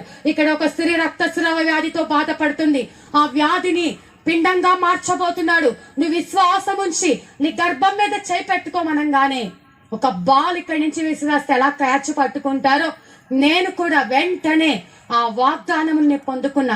ఆ 10,000 మంది సంఘంలో నాకంటే పిల్లలు లేని వాళ్ళు ఎంతో మంది ఉన్నారు. ఎవరి వైపుకు చూడలేదు నేను. నా దేవుడు నాతో మాట్లాడాడు. ఆ యొక్క స్త్రీని నేనే, ఆ బలహీనత కలిగిన దానిని నేనే అనుకొని వాగ్దానంతో నింపబడి అభిషేకంతో నింపబడి అన్య భాషలు మాట్లాడుతూ ఉన్నాను. దేవుడు నాకు ఒక దర్శనం, ఆయన మాట్లాడుతున్నారు, మీదటికి నువ్వు ఈ యొక్క స్థలంలో నిలబడి బిడ్డనెత్తుకుని సాక్ష్యం చెప్తావు, పరిశుద్ధ స్థలంలో నిలబడి అంటే నా కళ్ళ ముందు కనిపిస్తుంది. అవును ప్రభువా, నేను బిడ్డనెత్తుకుని నీ సన్నిధిలో సాక్ష్యం చెప్తాను అని చెప్పి తీర్మానించుకొని మరి నేను ఇంటికి వెళ్ళానండి. ఆ నెలలోనే నా గర్భం తెరవబడింది. హల్లెలూయా. మరి గర్భం తెరవబడిన తరువాత ఇంట్లో ఇప్పుడు హాస్పిటల్కి వెళ్తాంటే మా అత్తయ్య గారు, నాకు ఇది ఉంది కదా, జబ్బు ఉంది కదా, ఎప్పుడు బ్లీడింగ్ అవుతూ ఉంటది, ఇప్పుడే వెళ్ళకూడదు, 4వ నెల వస్తేనే నమ్మకం అంటే 4వ నెల వచ్చేదాకా ఉంది. నా భర్త నన్ను హాస్పిటల్లో దింపేసి ఆయన వెళ్ళిపోయారు. ఒక్కదాన్ని అన్ని టెస్టులు చేయించుకున్నా. డాక్టర్ చెప్పిన సంగతి ఏంటి అంటే, నీతో పాటు ఎవరు రాలేదమ్మా అంటే రాలేదండి. మరి నీకే చెప్పాలంటే నాకే చెప్పండి. చెప్పిన సంగతి ఏంటంటే బేబీ అయితే ఉంది కానీ బేబీకి హార్ట్ బీట్ లేదు, వెంటనే అబార్షన్ చేయాలని చెప్పారండి.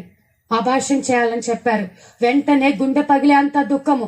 కానీ దేవుని సన్నిధిలో ఎట్లా అమ్మ మరి అడ్మిట్ అవుతావో, ఆల్రెడీ 4వ మాసం వచ్చింది, ముందన్న వస్తే ఏదైనా ట్రీట్మెంట్ చేసేవారు. ఆలస్యం అయ్యే కొద్దీ తల్లి ప్రాణానికే ప్రమాదం. నువ్వు ముందే వీక్ గా ఉన్నావు కాబట్టి అడ్మిట్ అవుతా అంటే సాయంకాలం రేపో మా భర్తను తీసుకొని వస్తానండి అని చెప్పి నేను ఏడుస్తూ ఇంటికి వచ్చాను.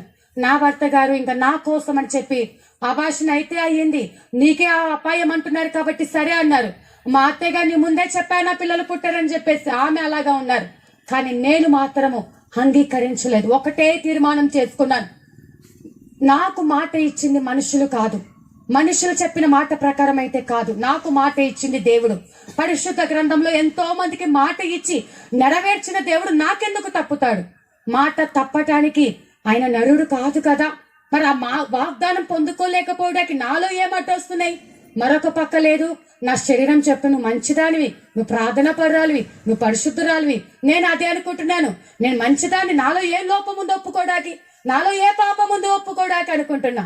అయినా ఒకటి చెప్తున్నా, సరే 3 రోజులు ఉపవాసం ఉంటా, ఈ ఉపవాసంలో నాలో ఏదైనా తప్పు ఉంటే చూపించు, నాకు మాత్రం మాట ఇచ్చింది నీవే అని దేవునితో ఒక హక్కుతో ఒక తండ్రిలాగా నేను ఆయనతో చెప్తున్నానండి.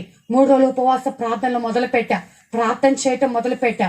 దేవుడు ఒక్కొక్కటి నాలో ఉన్నటువంటి ప్రతి బలహీనతను బయటకు తీసుకొచ్చి చూపించారండి. హల్లెలూయా. నేను అప్పటిదాకా నాలో ఏ పాపం లేదే అనుకున్నాను, కానీ నేనైతేనండి నా ప్రతి పాపమును బట్టి నాలో భక్తి గర్వం ఉండేది. నేను పరిశుద్ధురాలను అనుకోవటమే, నేను అసలు నాలో పాపం లేదనుకోవటమే అదే పాపం అండి. నేను మంచిదాన్ని అనుకోవటమే పాపం. భక్తి గర్వము నాలో ప్రవేశించింది. అంత మాత్రమే కాదు, బాప్తిజం తీసుకున్నప్పుడు నేను చెప్పాను సినిమాలు మానేస్తానని, కానీ ఒక్కటి మాత్రం చెప్పలేదు, ఏది సీరియల్ చూస్తానని. అది కూడా అన్ని సీరియల్స్ చూడను, అన్ని ప్రోగ్రామ్స్ చూడను, ఒకే ఒక్క సీరియల్ పరిశుద్ధాత్మ దేవుడు వాక్యం ద్వారా నాతో మాట్లాడి పదే పదే నన్ను గద్దిస్తుంటే నేను చెప్పేదాన్ని, అయ్యా నాలాగని అమ్మా నాన్న లేనోళ్ళ స్టోరీ, వాళ్ళు నాలాగే కష్టాలు పడుతున్నారు, వాళ్ళది ఎండింగ్ ఏమైపోతుందో చూసి ఈ ఒక్క సీరియల్ అయిపోయిన తర్వాత నేను ఇంకా కంప్లీట్ గా మానేస్తాను అని దేవుడికే నీతులు చెప్తా ఉండేదాన్ని. దేవుడు పరిశుద్ధాత్మ దేవుడు ఎన్నిసార్లు హెచ్చరించినా, నాలాగే ఇక్కడ చాలా మంది ఉంటారు, మనం చేసేది తప్పు అని తెలుసు, మనం చూసేది తప్పు అని తెలుసు, మాట్లాడేది తప్పు అని తెలుసు. ఎన్నిసార్లు పరిశుద్ధాత్మ దేవుడు హెచ్చరించినా లోబడని మనసు. ఈ ఒక్కసారికి వచ్చే సంవత్సరం మారుతాం, వచ్చే సంవత్సరం ప్రతి నూతన సంవత్సర ఆరాధనలో ఎన్నో తీర్మానాలు, ఈ సంవత్సరం ఇది చేసేస్తాం, అది చేస్తాం, మళ్ళీ ఎండింగ్ రానే వచ్చింది, మళ్ళీ వచ్చే సంవత్సరం నుంచి పర్ఫెక్ట్ గా ఉంటాం. అలా ఎంతో మంది చెయ్యాలి అనుకుని చేయలేని వారు, ఎన్నిసార్లు దేవుని మాటకు లోబడలేని వారు. మరి అలా ఉన్నటువంటి పరిస్థితిలో నేను కూడా అలా టీవీ చూస్తూ ఉండేదని. ఆ సీరియల్ మొగల్ రేకులని సీరియల్ వచ్చేది, పగలంతా ప్రార్థనలు, గృహ దర్శనాలు, గొంతు పోయేటట్టు కేకలు పెట్టి ప్రార్థన చేసి, లేఖనాలు పిన్ టు పిన్, మరి మంచి తెలివిగా అన్ని చెప్పిన పాయింట్లన్నీ రాసుకుని వాటిని పెట్టి ప్రార్థన చేసేదాన్ని. కానీ విన్న వాక్యం నా హృదయంలో ఉండేది కాదు. వినటము ఈ చెవితో వదిలేయటము, పైకి అందరు వినేటట్టు ప్రార్థనలు చేయటము. మనం ప్రార్థించేది దేనికోసం అండి? కానీ నేను చక్కగా ప్రార్థన చేస్తున్న అందరూ వినాలి అని గట్టిగా ప్రార్థన చేసేదాన్ని. చక్కని పదాలతో ప్రార్థన చెయ్యాలి అని అలా అనుకునేదాన్ని. మనం ప్రార్థించేది మన దేవుని కోసం అండి. అన్ని అబద్ధాలు దాచిపెట్టేసుకొని, మోసాలు మనసులో పెట్టేసుకొని నేను ప్రార్థన చేసేస్తున్నానంటే దేవుడు జవాబిస్తాడా? నేను కూడా అదే పని చేశాను, అదే పని. ఇంకా ఒకప్పుడు నేను చావు బ్రతుకుల మధ్య ఉన్నప్పుడు నా బంధువులందరూ వచ్చి ముక్కుకి గుడ్డట్టు పెట్టుకుని తొంగి చూసిన వాళ్ళని సంతోష పెట్టాలని వాళ్ళ దగ్గరికి వెళ్ళినప్పుడు మంచిగా ఇంత బంగారం చేసుకొని మంచిగా రెడీ అయ్యి ఇక్కడి నుంచి ఇక్కడికి పువ్వులు పెట్టుకొని ఇష్టానుసారంగా వెళ్తూ ఉండేదాన్ని. వేసుకున్నాను, కానీ ఒక్కటేలాగా ఉండాలి కదా. కానీ మందిరానికి వచ్చినప్పుడేమో తగు మాత్రము చైను సింపుల్ గా వచ్చేదాన్ని, ఏం పెట్టుకోకుండా. అక్కడికి వెళ్ళినప్పుడు వాళ్ళని సంతోష పెట్టాలి, ఇక్కడికి వచ్చినప్పుడు సేవకుని సంతోష పెట్టాలి. దేవుడు అంటాడు, వేశ్యనైనా క్షమిస్తాను గాని వేషధారని క్షమించను అని అన్నాడు. నేను వేషధారణ జీవితం, ఇక్కడికి వచ్చినప్పుడు ఇక్కడ పాట, అక్కడికి వెళ్ళినప్పుడు అక్కడ పాట. నా బ్యాచ్ చాలా మంది ఉంటారు, పెళ్లిళ్ళకి వెళ్తే, పుట్టింటికి వెళ్తే, మనం ఎక్కడికైనా వెళ్ళినప్పుడు అక్కడ ఎవరు చూడట్లేదులే, మన విశ్వాసం లేరు, సేవకులు లేరు, కానీ చూస్తున్నవారు ఒకరు అని మర్చిపోతున్నాం. నన్ను చూసే దేవుడు ఉన్నాడని నేను మరచి నిర్లక్ష్య స్వభావంతో ఎన్నోసార్లు ఆయన దుఃఖ పెట్టాను. పరిశుద్ధాత్మ దేవుడు ఎన్నోసార్లు దుఃఖ పెట్టాను. నా కోసము ప్రాణం పెట్టిన దేవుడి ప్రేమను మరచి నా దగ్గరికి ప్రాణాపాయ స్థితిలో ఉన్నప్పుడు రాలేని వారిని సంతోష పెట్టడం కోసం, వాళ్ళ ఎదుటనే మంచిదాన్ని అనిపించుకోవాలని అలాగ సంతోష పెట్టడం తిరుగుతూ ఉండేదానండి. ఇలా ఇంకా అనేక రకాలైన బలహీనతలు ఒక్కొక్కటి దేవుడు నాకు అన్ని జ్ఞాపకం చేసుకున్నప్పుడు కింద పడి డొల్లి ఏడ్చి నేను ఒకటే తీర్మానం చేసుకున్నా, అయ్యా నీకు ఇష్టమైనట్టుగా నేనుంటా, నా నట్టన జీవితాన్ని నేను వదిలిపెడతానయ్యా. ఇప్పటిదాకా నేను సేవకుల్ని మోసం చేస్తున్నా అనుకున్నాను, కానీ నిన్ను మోసం చేస్తున్నానన్న సంగతిని గ్రహించలేకపోయాను. నట్టన జీవితం జీవించానయ్యా, ఇక మీదటి యథార్థంగా ఉంటా, వాక్యానుసారంగా ఉంటా, ప్రాణం పోయేంత వరకు ఎవరెన్ని అన్నా నీ కోసమే బ్రతుకుతా, నీ సువార్త ప్రకటిస్తా, నీ సాక్షిగా ఉంటా. నాలాగా ఎంత మంది అయితే నా కులం కాదు, నా మతం కాదు అనుకుంటున్నారో, నువ్వు నాకు అబ్బాయినే ఇవ్వాలి, నేను అబ్బాయికి అభిషేక్ అని పేరు పెట్టుకుంటా, బాగా చదివించి నీ సేవకిస్తాను నాకు అని. ఒక పక్కనేమో అభాషణ చేయాలన్నారు. ఇప్పుడు నా పాపములన్నిటిని ఒప్పుకొని దేవునితో తీర్మానం చేసుకుని ఇప్పుడు దేవునితో అడుగుతున్నా, ఏ హన్నమ్మ ప్రార్థన చేస్తే ఉన్నతమైన సమయాలనిచ్చావు కదా, నా ప్రార్థన ఆలకించి నాకు అబ్బాయినివ్వు, అబ్బాయికి అభిషేక్ అని పేరు పెట్టుకొని నీ సేవకిస్తానని తీర్మానం చేసుకున్నానండి. ప్రతి బలహీనతను ఒప్పుకున్న తర్వాత మరి నేను తిరిగి మళ్ళీ హాస్పిటల్కి వెళ్ళినప్పుడు డాక్టర్లు టెస్ట్ చేసి చెప్పిన సంగతి ఏంటంటే, బేబీ హెల్దీగా ఉంది, అబార్షన్ అవసరం లేదని చెప్పారండి. గట్టిగా చప్పట్లు కొట్టి ఆయన నామం గారు. ఆయన నామమే స్తుతి నొందదగినది, ఆయన నామానికే సమస్త మహిమా ఘనత. మరి ఎందుకు నేను ఈ మాటను జ్ఞాపకం చేస్తున్నానంటే, పగిలిపోయినటువంటి నా జీవితం, పనికి రాని నా జీవితం దేవుడు తన చేతిలోనికి తీసుకొని ఒక్కొక్కటి స్టెప్ బై స్టెప్ నా జీవితంలో ఆయన చేసే కార్యములు నేనే మీ ఎదుట ఒక సాక్షినండి. ఇలా ఉంటున్న పరిస్థితిలో నెలలు నిండాయి. మరి డెలివరీ కోసం అడ్మిట్ చేస్తే డాక్టర్లు చెప్పిన సంగతి ఏంటంటే లోపల బేబీ వెయిట్ ఎక్కువగా ఉంది. ఒక పక్క ఈమెకి మరి వీక్ గా ఉంటుంది, ఒక పక్క సీరియస్ కండిషన్, హార్ట్ కూడా చాలా వీక్ గా ఉంది. హార్ట్ ప్రాబ్లం వచ్చే సమయము మరి ఇద్దరిలో ఒకళ్ళే బ్రతికే ఛాన్స్ ఉంటుంది, ఏది ఏమైనా కావచ్చు అని అన్ని సంతకాలు చెప్పేసి మరి చేపించుకొని ఆపరేషన్ కి రెడీ చేస్తున్నారు. నేను ఒక పక్క నొప్పులు పడుతూ ఒక్కటే, అయ్యా ఆపరేషన్ చేసి బిడ్డ వస్తే మరి ఆపరేషన్ ఈ అమ్మాయి వీక్ కాబట్టి ఆ అబ్బాయిని ఆపరేషన్ చేసి తీశారంటారు. నీకు మాత్రమే మహిమ ఈ విషయంలో కూడా. నేను ఎంత నొప్పినైనా భరిస్తాను, నాకు నార్మల్ డెలివరీ కావాలి. ఒంటరిగా నా పక్కన తల్లి గాని, నా పక్కన ఆదరించే వాళ్ళు, ధైర్యపరిచే వాళ్ళు, ఏం కాదులేమ్మా చెప్పేవాళ్ళు ఎవ్వరూ లేరండి. ఆయన బయట ఉంటే నేను లోపల ఉన్నాను.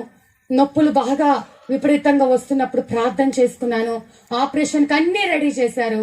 కానీ కత్తి మీద పడకుండానే 4 కేజీలున్న మగబిడ్డ నార్మల్ డెలివరీతో దేవుడు నాకు ఇచ్చారండి. హల్లెలూయా, దేవుడికి మహిమ. మరి ఆ విధంగా బాబు పుట్టిన తర్వాత ఇంకా మొదలు పెట్టారు. 2008లో నాకు బాబు పుట్టాడు. అప్పటి నుంచి ఎక్కడికైనా, అది చిన్న సంఘమా పెద్ద సంఘమా, ఎంత దూరమా ఎంత కష్టమా అని కాదు, నేను వెళ్ళి అక్కడ నేను సాక్ష్యం చెప్పి నేను సువార్త ప్రకటించి వస్తానని అప్పటి నుంచి తీర్మానం చేసుకున్నాను. దేవుని పరిచర్యలో ఎదుగుతూ మరి బాబు అలాంటి సమయంలో మా అత్తయ్య గారికి ఉన్న పాటన మోకాళ్ళ నొప్పులు వస్తే ఆ మోకాళ్ళ నొప్పులు ఆపరేషన్ చేసిన సెట్ అవుతుందో లేదో, వయసు పెద్దది కాబట్టి అవేంటి ఒక ప్లేట్లు వేయాలి మోకాళ్ళకి, మరి కిందకి వంగి గ్లాస్ కూడా ఎత్తకూడదు, బాత్రూమ్ కి కూడా కూర్చోకూడదు కింద అని చెప్పిన పరిస్థితి. మా అత్తయ్య గారు అప్పటిదాకా ఒక ఇంజక్షన్ కూడా ఆమెకి తెలియదు.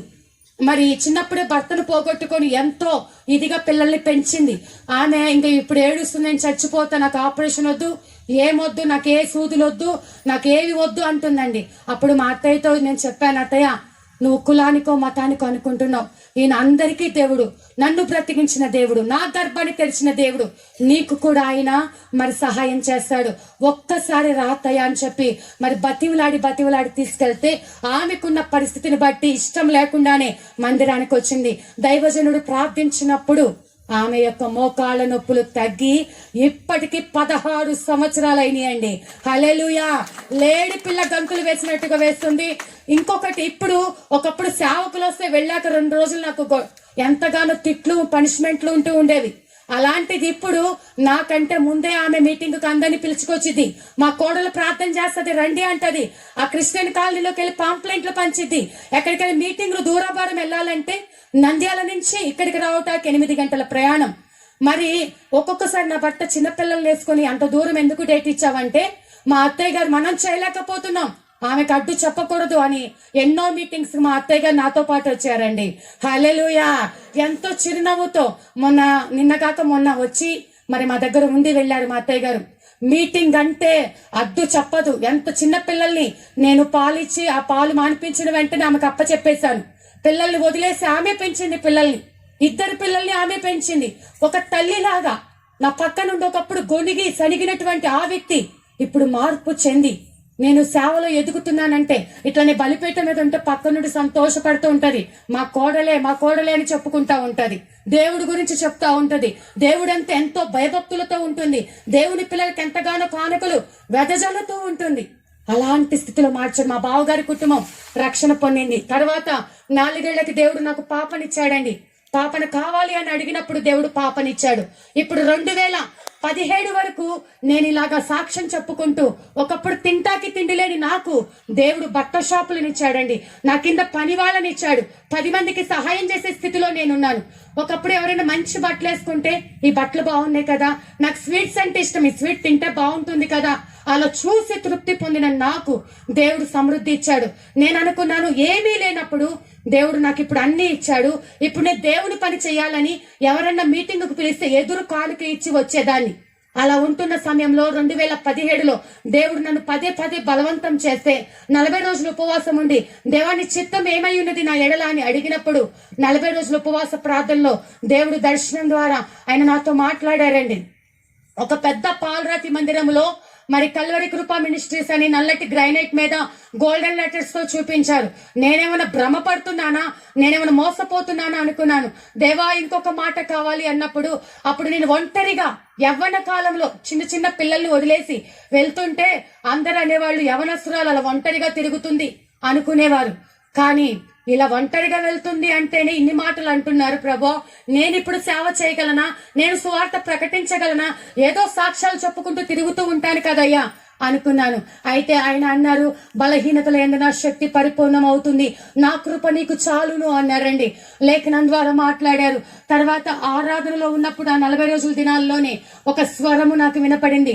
గాఢాంధకారపు లోయలో నీవు ఉన్నప్పుడు నిన్ను విడిపించిన నేను అనేక నా ప్రజలను విడిపించడానికి నిన్ను ఎన్నుకొని ఉన్నాను అని స్వరం విన్నప్పుడు అందరూ ఆరాధన చేస్తుంటే ఎవరు నాతో మాట్లాడారని కళ్ళు తెరిస్తే ఎవరి ఆరాధనలో వాళ్ళు ఉన్నారు. కానీ నాతో మాట్లాడింది దేవుని స్వరం అని గ్రహించాను.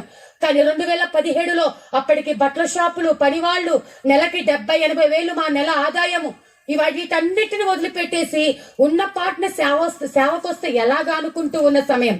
ఇలా ఆలస్యం చేస్తూనే కరోనా రానే వచ్చింది. ఇప్పుడు నా ఆలోచన, అందరూ బలవంతులే, బలాఢ్యులే చనిపోతున్నారు, నాలాంటి బలహీనురాలు బ్రతకలేదని అందరూ అంటుంటే నాకు దేవుడిచ్చిన అవకాశాన్ని వృధా చేసుకున్నానే. ఇప్పుడు ఏం చేయాలనుకుంటున్న సమయంలో కాన్ఫరెన్స్ కాల్ పరిచర్య స్టార్ట్ చేశానండి. 2020లో కాన్ఫరెన్స్ కాల్ ఇద్దరితో మొదలైనది. ఇప్పుడు 120 మంది 6 రాష్ట్రాల ప్రజలు ఆ కాన్ఫరెన్స్ లో ప్రతిరోజు తెల్లవారుజామున 4:30కి యాడ్ అవుతారండి.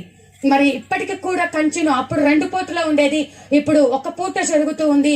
అంతా అన్ని రాష్ట్రాల ప్రజలైతేనేమి, అనేకులు, ఎంతో మంది వెంటిలేటర్ల మీద ఉన్నవారు, ఎన్నో అద్భుతాలు, మరి ఎన్నో కార్యాలు జరిగాయి. ఆ కరోనా టైం అయిపోతానే ఇంకా దేవుడు మరొక అవకాశం నాకు ఇచ్చాడు. ఈ అవకాశం నేను వేస్ట్ చేసుకోకూడదు. నా భర్తను ఒప్పించుకొని ఉన్న షాపులన్నీ అమ్మేసి నేను, నా భర్త, 2 పిల్లల్ని తీసుకొని, పిల్లల ఫీజులు ఎలా కట్టాలి, వారికి ఎలా తిండి పెట్టాలి, ఇంత అద్దెలా కట్టుకోవాలి. భర్త అంటున్నారు, ఇంత పెద్ద విజయవాడలో పెద్ద పెద్ద సేవకులు ఉన్నారు, మనం వెళ్ళి అక్కడ ఏం చేయగలుగుతాం? కానీ నేను అన్నాను, నన్ను పిలిచిన దేవుడు నమ్మదగిన దేవుడు, ఇప్పటిదాకా బ్రతికించిన దేవుడే ఇక మీదట కూడా ఆయన పోషిస్తాడు. ఒకవేళ పోషించలేకపోయినా పస్తులైనా ఉందాము అని కొన్ని వంట సామాను పెట్టుకొని పిల్లల్ని తీసుకొని 2021లో ఆగస్టు 15న మరి ఇక్కడికి రావటం జరిగింది. విజయవాడకి సేవ ప్రారంభించటం జరిగింది. దేవుని మహాకృప. మరి అన్ని వదిలేసాం. ఇప్పుడు ఎవరు ఇస్తారో, ఒక 100 రూపాయలు ఇస్తారా, ఒక 500 ఇస్తారా నాకు తెలియదు. ఎవరు పిలిచి ప్రార్థన చేపించుకుంటారో నాకు తెలియదు. నా బంధువులందరూ ఇక్కడ ఎంతో మంది ఉన్నారు. అవసరమా? ఏదో మీటింగ్లకు వెళ్తుంది, బాగా వాడబడుతుంది, ఉండొచ్చు కదా. అంత పెద్ద మంచి లైఫ్ ని, సొంత ఇల్లు, పొలము, బిజినెస్, మంచి పేరు అన్ని నంద్యాల్లో ఉన్నాయి. అన్ని వదిలేసుకొని ఇక్కడికి ఏమీ లేని వాళ్ళలాగా ఇక్కడికి రావటం అవసరమా అని అందరూ అడి తొందరపడుతుంది అన్నారు. తొందరపడేది నేను కాదు. ఏ మనుషుల సహాయం నాకొద్దు, నాకు దేవుని సహాయం మాత్రమే కావాలి అని దేవుని వైపు చూడటం నేర్చుకున్నా. ఆయన ఫోన్ చేసి చెప్పిన వెంటనే వెళ్ళలేదు. 2 డేస్ కంటిన్యూగా ఫోన్ చేస్తే సరే నిజమేనేమో, ఒకవేళ వెళ్తే తెలుస్తుంది కదా అని వెళ్తే పోస్ట్ ఆఫీస్ కి తిరిగి వెళ్తే అక్కడికి వెళ్ళాక మా అంకుల్ గారండి ఇలా పలానా పేరు ఇలా ఇచ్చారు అంటే, అవునమ్మా అమౌంట్ వచ్చాయి. ఎంత వచ్చాయో తెలుసా? కరెక్ట్ గా నా అవసరం 26,000 రూపాయలు నాకు ఆయన కానుక పంపించారండి. హల్లెలూయా. నేను ఎందుకు ఈ మాట చెప్తున్నానంటే, నా అవసరం దేవునికి తెలుసు. నాకు ఏ పూట కాపోట పిల్లల ఫీజు కట్టాలన్నా, ఇంటి అద్దె కట్టాలన్నా, ఏ అవసరతున్న దేవుని వైపు చూచినప్పుడు విశ్వాసం పోగొట్టుకోకుండా, నాకేదో బ్యాంక్ బ్యాలెన్స్ ఉందని కాదు గాని దేవుడి వైపు మనం కన్నులెట్టినప్పుడు ఆయన తప్పక మిమ్మల్ని పోషిస్తాడు, ప్రతి అవసరమును తీరుస్తాడు. నువ్వు ఆయన మీద ఉంచిన నమ్మకాన్ని ఆయన వమ్ము చేసే దేవుడు కాదు. ఆయన నీ స్నేహితుడు, నీ తండ్రి, అంతకంటే మిన్నైన నీతో ఉండే దేవుడు. ప్రతి సమయంలో కూడా నీకు ఆయన తోడుగా ఉండే దేవుడు. అదే విధంగా దేవుని మహాకృపను బట్టి ఇప్పటిదాకా పోషించుకుంటూ వచ్చారు. మరి ఇప్పుడు అనేక ప్రాంతాల్లో, మరి నెక్స్ట్ దుబాయ్ వెళ్ళటానికి కూడా దేవుడు మహాకృప చూపించారండి. హల్లెలూయా. మరి సింగపూర్ రావడానికి కూడా దేవుడు కృప చూపించారు. ఎన్నో ద్వారాలు దేవుడు నా కోసం తెరుస్తున్నారు. ఒకప్పుడు తింటాకి తిండి లేని పరిస్థితి, తింటే తన్నులు తిన్న పరిస్థితి, ఎవరైనా మంచి బట్టలు వేసుకుంటే చూసి సంతోషపడే పరిస్థితి, నా బాధ ఎవరు వింటారా అని ఎదురు చూసే పరిస్థితి. నా సొంత తల్లిదండ్రులైనా నన్ను విడిచిపెట్టి వెళ్లిపోయారేమో గాని అంతకంటే ప్రేమ కలిగిన దేవుడు ఏ స్థితిలోనూ నన్ను విడిచిపెట్టలేదండి. ఏ స్థితిలోనూ విడిచిపెట్టలేదు. నాలాగా ఏ ప్రేమకు నోచుకోలేని వారు, నా బ్రతుకు ఇంతే అనుకుంటున్నవారు, దేవుడు మీతోనే మాట్లాడుతున్నాడు. తప్పకుండా ఆయన మిమ్మల్ని దర్శిస్తాడు. ఆయన ప్రేమ కలిగిన దేవుడు, ప్రతి సమయంలో నీకు చాలిన దేవుడిగా ఉంటున్నాడు. డాక్టర్లు చెప్పిన మాటను రద్దు చేసి, నీకు పిల్లలు పుట్టారు, నీకు నీటి బుడగలున్నాయి, నీకు అదే ప్రాబ్లం ఇది ప్రాబ్లం అంటున్నారేమో. కుళ్ళిపోయిన నా గర్భాన్ని తెరిచిన దేవుడు పిల్లలు లేని ప్రతి ఒక్కరి గర్భాలు తెరుస్తారండి. వ్యాధులతో ఎంతమంది బాధపడుతున్నారు. నా వ్యాధిని బట్టి అయితే నాకున్న వ్యాధులు ఎన్నో, 4 ఆపరేషన్లు, గొంతు మాట్లాడకూడదు 5 నిమిషాలు, గొంతుకు కూడా ఆపరేషన్ చేయాలని చెప్పారు. చెప్పి కూడా 2 ఏళ్ళు అవుతుంది. ఆపరేషన్ చేస్తే ఎన్నాళ్ళలో రెస్ట్ తీసుకోవాలన్నారు. అది పక్కన పెట్టేసి దేవుడు ఇలా వాడుకుంటున్నారు. పిల్లలతో కూడా సైకిల్ చేసి మాట్లాడాలని చెప్పారు. కానీ ఎన్ని ఆపరేషన్స్ అయినా, ఎంత బలహీనతలున్నా, ఎంత బలహీనురాలనైనా దేవుడు తను నిలబెట్టుకొని, నేను కాదు గాని తన బలమును తన మహిమను కనపరుచుకోవడానికి, అన్య జనుల ఎదుట ఆయన ప్రేమను ఆయన సువార్తను ప్రకటించడానికి, తల్లి గర్భంలో రూపింపబడక మునిపే, నా దినములు ఆయన గ్రంథములో లిఖితము కాక మునిపే ఆయన నా పట్ల ఒక ప్రణాళిక కలిగి నన్ను ఏర్పాటు చేసుకొని, పెంట కుప్ప మీద పురుగు కంటే హీనమైన నా జీవితం ఎవరికి పనికిరాదు అనుకున్నాం. కానీ దేవుడు ఎవరికి పనికి రాకపోయినా నాకు పనికి వస్తుందని ఆయన చేతిలోనికి తీసుకొని ఒక బలమైన పాత్రగా ఆయన కోరుకున్న రూపాన్ని నాకు ఇచ్చి మీ అందరి ఎదుట సజీవ సాక్షిగా నిలబెట్టి ఉంటున్నాడు. నా జీవితంలో చేసిన మేళ్లను, ఇంతకు ముందు ఎందుకు దేవుని నమ్ముకున్నావంటే నాకు స్వస్థత కలిగింది, నాకు పిల్లలు పుట్టారు అనేదాన్ని. ఇప్పుడు ఎందుకు దేవుని నమ్ముకున్నావు అంటే, నా ఆత్మ నరకానికి వెళ్లకుండా నా దేవుడు నా కోసం ప్రాణం పెట్టాడు, నాకు నిత్య జీవం ఇవ్వటం కోసం నేను ఆయన నమ్ముకున్నాను అని చెప్పి ధైర్యంగా చెప్తున్నామండి. ఆయన ఏదో అద్భుతాల కోసమో స్వస్థతల కోసమో కాదు, నరకం నుంచి తప్పించే దేవుడు, నీ ప్రాణమును రక్షించే దేవుడు, నీ ప్రతి పరిస్థితిలో నిన్ను ధైర్యపరిచే దేవుడు మనం ఆరాధిస్తున్నాం. ఆయన దగ్గరకు వచ్చిన మనం అందరము విశ్వాసంతో ఆయన మీద ఆధారపడితే మన జీవితంలో అద్భుతములు చేస్తాడు. అట్టి కృప మనందరికీ దేవాది దేవుడు అనుగ్రహించును గాక. అందరం కళ్ళు మూసుకున్నట్లయితే ప్రార్థనలోనికి వెళ్దాం. ప్రతి ఒక్కరం కళ్ళు మూసుకొని